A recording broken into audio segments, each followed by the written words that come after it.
Hey guys, what's going on? It's Sam and welcome to another video.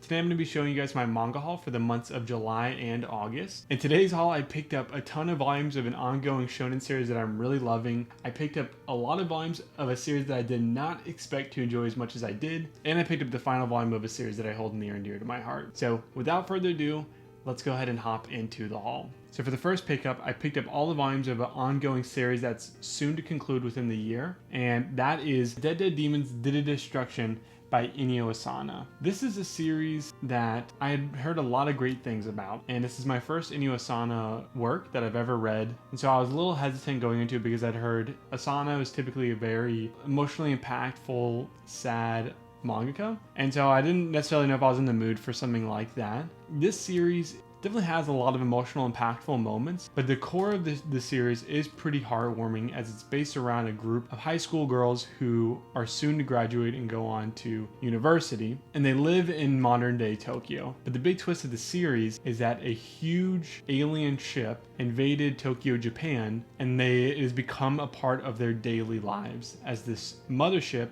or what they call the invader ship, has just been sitting over Tokyo for the past few years, where sporadically they'll have invader ships come down to Earth, but the Japanese government quickly destroys them. It's kind of a funky concept. How strong of a focus there is on the girls, the main characters, and how Asano piece by piece unfolds more layers to the story really made this a gripping ride for me, and I'm very close to finishing it. I know volume 11 is already out. I haven't picked it up yet. There's going to be 12 volumes in total. I believe volume 12 comes out in April, but it's already been finished. The series finished last year, so it's going to be really hard for me to hold off on finishing it before I pick it up in April. So I probably will read it online and then just pick up the physical volume when it comes in. For those of you who are hesitant to go into an Asano work, I highly recommend this. It is lighthearted, and a lot of times there's a lot of laughs to be had, but it also has some serious subject matter. Just a really well told story that I can't wait to see the conclusion, and I've loved it so far. Definitely expect some more Asano works in my future hauls, as I love his writing style and I can't wait to dive into some more of his stories.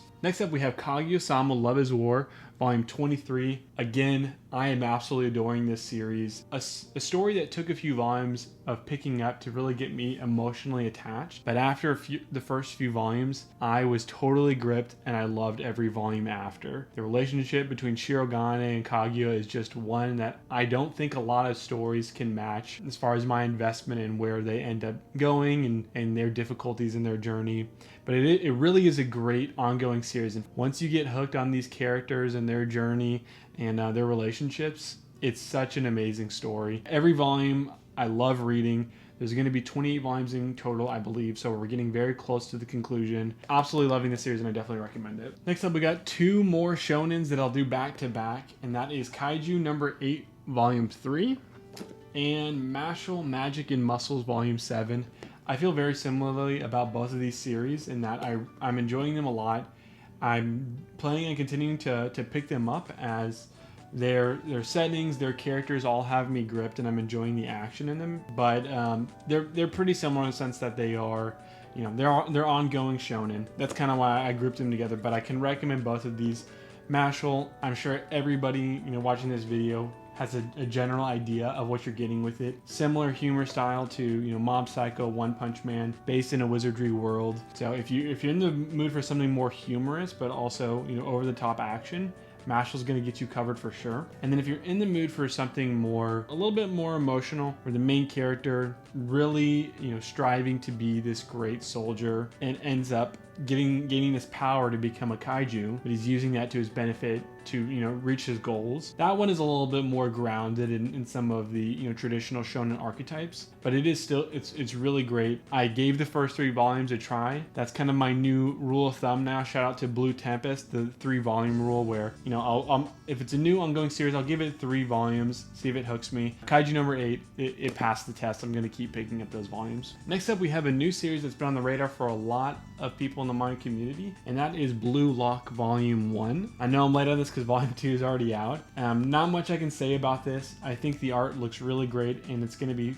fun to have another sports series in my collection. From what I've heard, it is a fantastic series that's getting a lot of buzz. So on those merits alone, I decided to pick it up And the book quality is really nice too. So if that's something you care about, pick it up. It's by Kodansha, so sleeper hit that it's actually really great quality. But I'm planning on picking up volume 2 and giving it the good old 3-volume test again. After that, we have 2 volumes of a very newly printed series that is beloved by many, and that is Tokyo Revengers, the first 2 omnibus, so volumes 1 through 4. Tokyo Revengers, I watched the anime, and like others, I really did enjoy it. It gave me some erased vibes, an anime that I really loved back in the day. Kind of a cool setting. High schoolers, gang related, something that we really, don't see too much about. We see it evolved in a lot of modern day Tokyo based stories, but not so much the main cast of characters. And it's really cool that it humanizes these gang members and kind of their internal struggles. That's one side of the story, but the main driving plot line of the story is this girl suddenly dies in modern day Tokyo, and the main character gains the ability to go back in time and try to rewrite his wrongs to save this girl. That's kind of why I said, it gives me some Erase vibes. I can 100% recommend you guys checking out Tokyo Revengers if you're on the fence about it. It's got, first of all, the art is really great in the manga, but it's got a great story, great characters. Takemichi, some of the other main gang members are just really well imagined. They're kind of built up as these cool characters, but not only are they built up, but they're also sold to you. Like, I think a lot of these characters are cool, which is funny to say, but I definitely recommend it, and I'm excited to pick up more.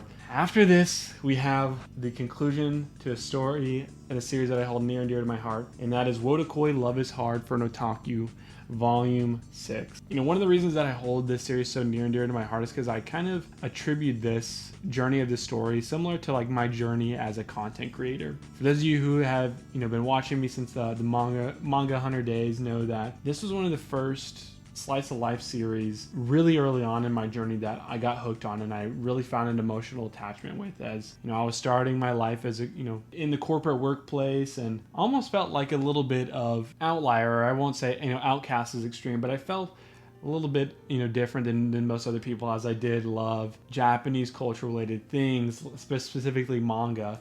And that can sometimes be looked at as weird as an outsider. And so I felt myself relating a lot to the main characters in the story as someone who was, living a quote unquote normal life, but having these somewhat obscure hobbies. So seeing it conclude, pretty heartwarming for me. And it's a series that if you're in the mood for a slice of life romance with some very fun pop culture references, that I 100% can recommend. I will always have this in my collection, and it means a lot to me. After that, this is the biggest surprise maybe of my manga journey.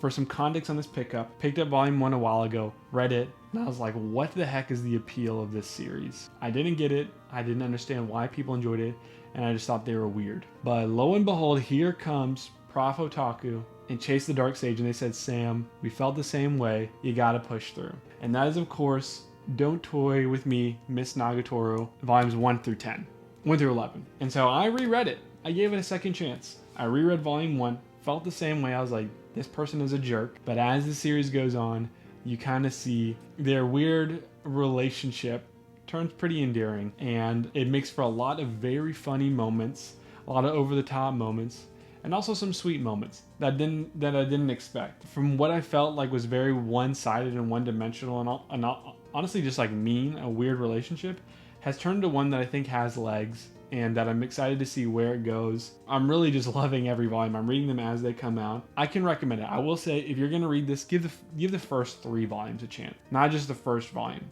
because the first volume kind of sets it off on a weird stepping stone. But after that, you kind of get a feel for the dynamic of the relationship and how, while it does feel like Senpai is getting just picked on, which he is, but it's kind of their way, it's kind of their dynamic of how they work and how they flirt in a sense. So I'm enjoying it, and I do recommend it. With a caveat, read the first 3 volumes. If you don't like it at that point, then it's just not for you. You can move on. But I have a feeling a lot of you that didn't like the first volume might actually get hooked after that. And then the final pickup is, of course, One Piece box set number 4. Continuing my One Piece journey, I finished the 3rd box set, finished reading it. I'm currently in the thick of Dressrosa. I'm on like volume 75 now, so I'm making a good pace. Like I said, I'm gonna get caught up with the physicals by the end of this year, and I'm on good pace to do that. Currently, we got the gang fighting Doflamingo, and I'm really enjoying it. I took a bit of a break as I was getting a little One Piece burnt out. So that's why I read a lot of these other series that I picked up. I'm really still loving everything that I'm reading about the series. I'm just excited to be caught up. I'm excited to be part of something that is such a big movement within the manga community. I love seeing how excited people get about new chapters, even though I don't look at the details because I don't want to get spoiled. But I love seeing just how excited people get about something that's ongoing within, a community that I love. So I'm excited to get caught up.